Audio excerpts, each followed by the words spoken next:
ఓం మహాగణాధిపతయే నమః. ఓం గురుభ్యో నమః. ఓం శ్రీమాత్రే నమః. పరమేశ్వర స్వరూపమైనటువంటి జ్యోతిష, వాస్తు మరియు ఇతర అనేకమైనటువంటి శాస్త్రములను మనకు అందించినటువంటి మహర్షులకి నమస్కారం. హయగ్రీవ హయగ్రీవ హయగ్రీవేతియో వదేత్తస్య నిస్సరతే వాణి జన్హుకన్యా ప్రవాహవత్. అరుణాం కరుణాతరంగితాక్షీం ధృతపాశాంకుశపుష్పబాణచాపాం అనిమాదిభిరావృతాం మయూకైః అహమిత్యేవ విభావయే భవానీం. శ్రీమాత్రే నమః. ప్రేక్షకులకి ఆ లలితాంబిక అమ్మవారి యొక్క అనుగ్రహం పరిపూర్ణంగా కలగాలని మనస్ఫూర్తిగా కోరుకుంటూ మనం ఈరోజు చెప్పుకోబోయేటువంటి టాపిక్ ఏమిటి అంటే బుధగ్రహము. ఒక్కొక్క గ్రహం గురించి మనం విశేషంగా చెప్పుకుంటూ ఉన్నాం. అందులో ప్రతి జాతకుడికి కూడా బుధుడు యొక్క పాత్ర ఏమిటి, బుధుడు బాగుంటే కలిగే ఫలితాలు ఏమిటి, బుధుడు ఇబ్బంది ఉంటే కలిగే ఫలితాలు ఏమిటి, మీ లగ్నరీత్యా, లగ్నం తెలియని వారు రాశిరీత్యా బుధగ్రహం యోగించాలంటే ఏం చేయాలి, బుధగ్రహం యోగిస్తే ఎంత రాజ్యయోగం పడుతుంది వ్యక్తికి, బుధగ్రహం కనుక పాడైతే ఎటువంటి ఇబ్బందులు పడతాడు, దాని నుంచి ఎలా బయటపడాలి అనేటువంటి విషయాలు, మరియు మీకు జాతక చక్రం లేనప్పుడు బుధగ్రహ ఫలితాలు వస్తున్నాయి అందుకే ఇబ్బంది పడుతున్నాం అనేటువంటి విషయాలు ఎలా తెలుసుకోవాలి అనేటువంటి అనేకమైనటువంటి అంశాలు చెప్తుంది నేనైనప్పటికీ కూడా చెప్పిస్తుంది సాక్షాత్ లలిత అమ్మవారిగా భావిస్తూ ఒక్కొక్క లగ్నం తెలియని వారి రాశి నుంచి మనం తెలుసుకుందాం. సింహలగ్నానికి బుధుడు 2 and 11th lord. 2 and 11th lord కనుక బాగుంటే జీవితం ఒక అద్భుతమైన స్టేజ్కి వెళ్తుంది. గుర్తుపెట్టుకోండి, సింహలగ్నానికి గుర్తుపెట్టుకోండి. ఎందుకంటే బుధుడిచ్చే రిజల్ట్ అద్భుతంగా ఉంటుంది. ఇక్కడ బాగున్నాడంటే ఇంక తిరుగుండదు. ఇంకా అసలు మనం వింటూ ఉంటాం పట్టుకుందల్లా బంగారం అంటే అంటూ ఉంటాం. పట్టిందల్లా బంగారం ఎలా అంటే 2 and 11th లార్డ్ ఒక గ్రహానికి వచ్చి అది బాగున్నాడంటే మీరు ఏం పట్టుకున్నా లాభం. కొంతమంది మనం చూస్తుంటాం, కొంతమంది పెద్ద పెద్ద బిజినెస్ మ్యాన్స్ ఉంటారు, రిలయన్స్ అంబానీ కావచ్చు, లేకపోతే రతన్ టాటా కావచ్చు, కొంతమంది ఉన్నారు కొన్ని వందల వేల బిజినెస్లు చేస్తుంటారు, అన్నీ సక్సెస్. కారణం ఏంటంటే 2 and 11th లార్డ్షిప్ వచ్చిన గ్రహం బాగుండడం. ఇప్పుడు ఇదే సహజంగా చూసుకుంటే ఈ లగ్నానికి పాపికని 2 and 11th లార్డ్షిప్ వచ్చింది. ఇక్కడ మనం జాగ్రత్తగా కానీ శుభగ్రహాలతో ఉంది, ఇది లగ్నంలో ఉంది, ఉదాహరణకి లగ్నంలో ఉంటే మాత్రం ఇక్కడ మీరు అర్థం చేసుకోవాల్సింది ఏంటంటే వీళ్ళకి సహకరించే వాళ్ళ సంఖ్య పెరుగుతూ ఉంటుంది. 2లో ఉన్నాడు అనుకోండి ఇంక తిరుగుండదు, విపరీతమైన లాభాలు. బుధుడు 2లో ఉన్నాడు, పాపగ్రహాలతో లేడు, శుభగ్రహాలతో ఉన్నాడు, 2వ అధిపతి 2లో ఉన్నాడు, ఇంక తిరిగి ఉండదండి. ఏ బిజినెస్ చేసినా కలిసి వస్తుంది. ఒక ఏజ్లో వీళ్ళకు మహాదశ వచ్చింది, ఇంకే పాపగ్రహాలతో సంబంధం లేదు, ఆ బుధుడు అద్భుతంగా రాణిస్తుంది. 3లో ఉన్నాడు ఉదాహరణకి బుధుడు, అదే బుధుడు 3లో ఉన్నాడు. 2nd lord is in 3rd. ఇక్కడ ఏంటంటే బుధుడు వ్యాపారంలో మీడియేటింగ్ కారకుడు కాబట్టి వీళ్ళకి సహజంగానే రాజయోగ కారకుడు కుజుడు అవుతాడు కాబట్టి ల్యాండ్స్కి కారకుడు అవుతాడు కాబట్టి ల్యాండ్స్లో బాగా సంపాదిస్తారు, ఇంక తిరుగు ఉండదు అనమాట. అదే 4లో ఉన్నాడు అనుకోండి ఇదే బుధుడు ఉదాహరణకి, అక్కడ కూడా ల్యాండ్స్లో ఇస్తాడు. ఎందుకంటే 2nd lord is in 4th house కాకపోతే ఇక్కడ మీడియేటింగ్లా కాకుండా కొంచెం వీళ్ళు సొంతంగా చేయడం వల్ల వస్తుంది. కాకపోతే ఇక్కడ 2nd లార్డ్ ఎప్పుడైతే మీకు 4th హౌస్లో ఉన్నాడో ఈ కుజరాశుల్లో ఉండే బుధుడు అప్పుల మూలంగా డబ్బులు ఇప్పిస్తుంటాడు ఎక్కువగా, అంటే లోన్స్ రావడం ద్వారా. అయితే ఇక్కడ లోన్స్కి కారకుడైన శని యొక్క స్థితి ఎలా ఉందో చూసుకోవాలి. అదేవిధంగా ఇంకొక విషయం ఏంటంటే 5లో ఉన్నాడు అనుకోండి బుధుడు ఉదాహరణకి, మీకు ఇక్కడ మాత్రం ఏం చేస్తారంటే వీళ్ళ లైఫ్ అనేటువంటి సంతానం కలిగిన తర్వాత నుంచి టర్న్ అవుద్ది, ఒక మంచి టర్న్ తీసుకుంటుంది. ఒక వ్యక్తికి చూడండి వివాహం తర్వాత, సంతానం తర్వాత, ఒక గృహం కొనుక్కున్నాక, వాహనం కొనుక్కున్నాక చెప్తూ ఉంటారు నా లక్కీ వెహికల్ అంటూ ఉంటాం, లక్కీ డే అంటూ ఉంటాం. అట్లా అనమాట వీళ్ళకి సంతానమే గ్రోత్ ఇస్తుంది. అయితే ఇక్కడ సంతాన కారకుడు ఎలా ఉన్నాడు చూడాలి. 2వ అధిపతి 5లో ఉన్నంత మాత్రాన కాదు, సంతాన కారకుడు గురువు ఎలా ఉన్నాడు, అప్పుడు దాన్ని బట్టి ఒక ఎంత రేంజ్కి వెళ్తారనే దాని మీద ఉంటుంది, ఆధారపడి ఉంటుంది. అదేవిధంగా ఇక్కడ ఉదాహరణకి ఇక్కడ పంచమంలో ఉన్నప్పుడు సంతానము ప్లస్ వ్యాపార లాభాలు కూడా ఇస్తాడు. ఐడియా ద్వారా డబ్బులు వస్తూ ఉంటాయి వీళ్ళకి. 6లో ఉన్నాడు ఉదాహరణకి ఇదే బుధుడు మీకు సింహలగ్నానికి 6వ స్థానంలో ఉన్నాడు అనుకోండి, ఖచ్చితంగా బ్యాంకింగ్ సెక్టార్స్, అకౌంట్ సెక్టార్స్లో ఫైనాన్స్ సంపాదించడము. 7th హౌస్లో ఉంటే ఇక్కడ 2 and 11th lord 7th house, ఇందులో ఎటువంటి డౌట్ లేదు. కానీ ఇక్కడ ఏంటంటే ఉన్న ప్రదేశం కాకుండా వేరే ప్రదేశాలకు వెళ్ళి సంపాదిస్తాడు. అష్టమంలో ఉన్నారు ఉదాహరణకి, అప్పుడు కూడా మంచిది. అయితే ఇక్కడ నీచబడి ఉన్నాడు. ఇక్కడ నీచభంగ రాజయోగం కనుక అష్టమంలో జరిగింది బుధుడికి అంటే ఇంక తిరుగు ఉండదు, వీళ్ళకి వ్యాపార దిగ్గజాలు అవుతారు. భాగ్యస్థానంలో ఉన్నాడు ఉదాహరణకి, భాగ్యస్థానంలో ఉంటే కూడా ఇది కూడా కుజుడు రాశి అవుతుంది కాబట్టి భూముల వల్ల డబ్బులు కలిసి వస్తాయి. అంటే వీళ్ళు డెసిషన్ తీసుకోవచ్చు, ఎస్ నేను భూముల మీద నేను డబ్బులు పెడతాను. బట్ ఒకటే రూల్ ఫస్ట్ నుంచి చెప్తున్నాను, ప్రతి వీడియోలో చెప్తున్నాను, దాని కండిషన్ ఎలా ఉంది.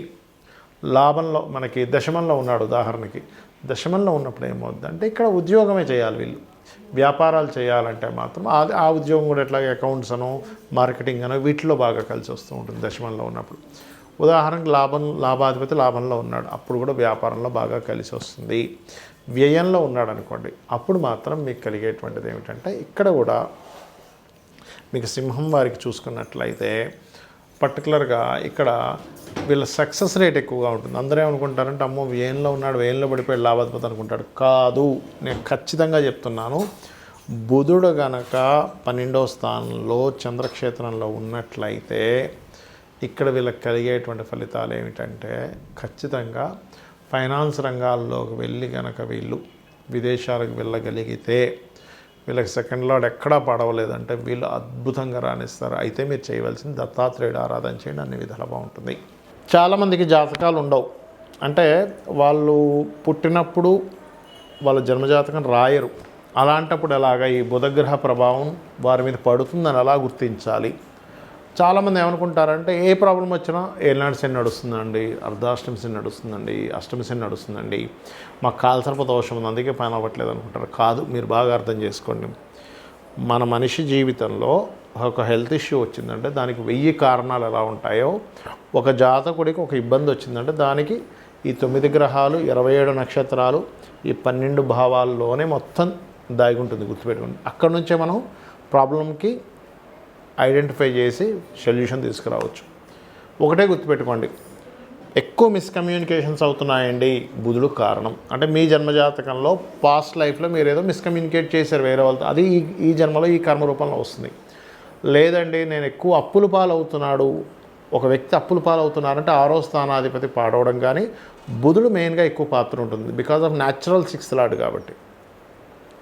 మరొక విషయం ఏంటంటే చర్మ సంబంధించిన ఇబ్బందులు వస్తున్నాయి, నరాలకు సంబంధించిన ఇబ్బందులు వస్తున్నాయి, బంధువర్గం వాళ్ళ ద్వారానే ఎక్కువ ఇబ్బంది వస్తుంది. అంటే బుధుడే కారణం. అంటే బుధుడు కారణం అంటే ఇన్ సెన్స్ బుధుడే మేము ఇదేం పగబట్టి చేయట్లేదు ఆ పని. ఇక్కడ ఏంటంటే పాస్ట్ లైఫ్లో పోయిన జన్మలో వీళ్ళు కృతజన్మలో చేసినటువంటి బుధ సంబంధించిన కర్మ, అంటే బంధువర్గం వారినే మీరు ఇబ్బంది పెట్టారు, ఆ రూపంలో వస్తుంది. అది మీరు నేను అందరం సమానమే, కర్మకి ఎవ్వరూ కూడా తప్పించుకోలేరు కర్మని. అయితే ఇక్కడ మధ్యవర్తిత్వంగా ఉండడం, ఎవరో ఫ్రెండ్కి ఏదో మనీ కావాలంటే మీరెళ్ళి సంతకం పెట్టడం, ఇట్లాంటి వల్ల కూడా ఇరుక్కుంటాడు మనిషి ఈ బుధుడు యొక్క ప్రభావం ఎక్కువగా ఉన్నప్పుడు. అయితే ఒకటే గుర్తుపెట్టుకోవాలి, సరే తెలుసో తెలియకో పూర్వజన్మ కర్మలో అజ్ఞానంలోనో లేకపోతే ఆశతోనో ఒక తప్పు చేశాం. ఈ జన్మలో జన్మించినప్పుడు ఈ గ్రహ ప్రభావం పోవాలంటే ఏం చేయాలి అంటే ఒకటే గుర్తుపెట్టుకోండి, ఈ గ్రహ ప్రభావం ఎప్పుడు పెరుగుతుంది అంటే ఎక్కువ గాసిప్స్ వింటూ అసలు అది నిజమా అబద్ధమా అని చెప్పి మనం తెలుసుకోకుండా మనకు తెలిసిన ఒక ఇన్ఫర్మేషన్ స్ప్రెడ్ చేస్తాం తెలియకుండా. ఎవరో చెప్పారు ఏమండి వాళ్ళిద్దరు ఇట్లా చేస్తున్నారు తెలుసా అని, అది నిజమా అబద్ధమా అసలు మనం ఏమీ తెలుసుకోం, అవునా అని చెప్పి నమ్మి ఇంకోటి చెప్తాం. అది చాలా పెద్ద దోషం. దాన్ని మించినటువంటి దోషం మరొకటి లేదు, గుర్తుపెట్టుకోండి. కానీ ఇదే బుధుడు బాగున్నాడు అనుకోండి, వ్యాపారంలో టాప్ పొజిషన్లోకి తీసుకెళ్తాడు. నేను దాదాపుగా ఒక 5000 జాతకాలు టాప్, అంటే ఒక బిజినెస్లో ఇంకా ఒక రేంజ్లోకి వెళ్ళిన జాతకాలు చూసినప్పుడు వాళ్ళందరి జాతకాల్లో నేను చూసింది ఏంటంటే బుధుడు బాగున్నాడు. బుధగ్రహం బాగున్నప్పుడు ఏంటంటే స్పాంటేనియస్గా అప్పటికప్పుడు డబ్బులు, అంటే విపరీతంగా ఫైనాన్స్ రావడం. బుధుడు షేర్ మార్కెట్కి కూడా కారకుడు అండి. బుధగ్రహం బాగుంటే షేర్స్లో విపరీతంగా రాణిస్తారు, కోట్లు సంపాదిస్తారు. అదే బుధుడు మల్టిపుల్ ధనయోగాలకు కారకుడు. అంటే ఈ వ్యక్తి ఏమీ చేయడు, రకరకాల వాటిల్లో ఇన్వెస్ట్మెంట్ చేసుకుంటూ వెళ్ళిపోతాడు. ఫ్రెండ్ ఒక బిజినెస్ పెడితే ఆయనకి డబ్బులు ఇస్తాడు, ఇంకో ఇస్తాడు. బుధుడు బాగుంటాయి, ఈ వ్యక్తి కేవలం మనీ ఇన్వెస్ట్మెంట్ చేసుకుంటూ వెళ్తుంటే అక్కడి నుంచి ఆటోమేటిక్గా డబ్బులు వస్తూ ఉంటాయి. ఇది బుధగ్రహం యొక్క బలం. ఇదే బుధుడు కనుక పాడైతే అనాలోచితమైనటువంటి పనులు అస్సలు ఆలోచించరు, ఏవేవో చేస్తూ ఉంటారు, ఏవేవో పోగొట్టుకుంటూ ఉంటారు, ఏమేమో అయిపోతూ ఉంటారు, మళ్ళీ నేను గొప్పగా ఆలోచించాలని చెప్పుకుంటూ ఉంటారు. ఇది చాలా చాలా కేర్గా ఉండవలసిన విషయం. అందుకని మన వాళ్ళు ఏం చెప్తారు, చిన్నప్పటి నుంచి విష్ణు సహస్రనామాలు నేర్పించండి పిల్లలకి అంటారు. ఎందుకు? బుధుడు బాగుపడతాడు. బుధుడికి అధిష్టాన దేవత విష్ణువు. లేదంటే నాకు నోరు తిరగదు అని అనుకుంటే కనీసం ఓం నమో నారాయణాయ అనే నామం చేసుకోవచ్చు. లేదు, గోవుకి వెళ్ళి చక్కగా గోంగూర తినిపించడం ద్వారా, పెసలు దానం ఇవ్వడం ద్వారా, 1 కేజీ పెసలు, గ్రీన్ కలర్ వస్త్రం దానం ఇవ్వడం ద్వారా, గృహంలో బుధగ్రహానికి స్థానం ఉత్తర దిశ అంటారు. ఉత్తరంలో మీరు కనుక ఏదైనా ఎల్లో కలర్ కానీ లేకపోతే మన రెడ్ కలర్, పింక్ కలర్స్ ఇట్లాంటివి ఉత్తరంలో వేస్తే కూడా బుధగ్రహ ప్రభావం నెగిటివ్గా పనిచేస్తూ ఉంటుంది. ఉత్తరంలో ఎప్పుడు కూడా వైట్ కలర్ ఉండాలి, గుర్తుపెట్టుకోండి. ఎంత వైట్ కలర్ ఉంటే ఉత్తరం వైపు మీకంత ఫైనాన్షియల్ గ్రోత్ పెరుగుతూ ఉంటుంది. కాబట్టి మీరు ఒకటే గుర్తుపెట్టుకోండి, బుధుడు మీ జన్మజాతకంలో పాపగ్రహాల మధ్యన ఉన్నాడు అంటే 3 విషయాలు ముఖ్యంగా గుర్తుపెట్టుకోవాలి. అప్పుల జోలికి వెళ్ళొద్దు, అప్పులు ఇవ్వడం కావచ్చు, తీసుకోవడం కావచ్చు, వెళ్ళొద్దు. రెండవది, గాసిప్స్ని నమ్మి ఏ పనులు చేయొద్దు, గాసిప్స్ని స్ప్రెడ్ చేయకూడదు. అంటే వీళ్ళనే కదా, ఎవరు కూడా స్ప్రెడ్ చేయకూడదు. మీకు తెలుసో తెలియదో, ఎవరికి తెలుసు, ఇవాళ రేపు ఛానల్లో వచ్చేసినట్టు నిజం అనుకుంటే అట్లా ఆ ఛానల్ వాళ్ళు ఏదో ఒక వార్త వేయాలని వేయచ్చు, వాళ్ళకి రాంగ్ ఇన్ఫర్మేషన్ రావచ్చు, చెప్పలేం కదా. అదేవిధంగా మరొకటి ఏంటంటే బంధువర్గంతో రెస్పెక్ట్ఫుల్గా ఉండండి. బంధువర్గంతో ఎవరైతే రెస్పెక్ట్ఫుల్గా ఉండరో, అనవసరమైన గాసిప్స్ స్ప్రెడ్ చేస్తూ ఉంటారో వాళ్ళందరికీ కూడా నెక్స్ట్ జన్మల్లో బుధగ్రహం బాగోదు, దానివల్ల ఎక్కువ ఇబ్బంది పడతారు. అన్ని ప్లానెట్స్ కంటే most powerful and dangerous planet కూడా బుధుడే. కాబట్టి ఈ బుధగ్రహ అనుగ్రహాన్ని మీరు పరిపూర్ణంగా పొందాలని విష్ణు సహస్రనామాలు, లలితా సహస్రనామాలు, అందులో ముఖ్యంగా ఇంకా మీకు బుధగ్రహ ప్రభావం ఇంకా బాగుండాలంటే లలితా సహస్రనామాలో ఒక మంత్రం ఉంటుంది, ఓం కర్పూర వీటికామోద సమాకర్ష దిగంతరాయే నమః. ఇచ్చేయండి, అన్ని విధాలా బాగుంటుంది. శ్రీమాత్రే నమః.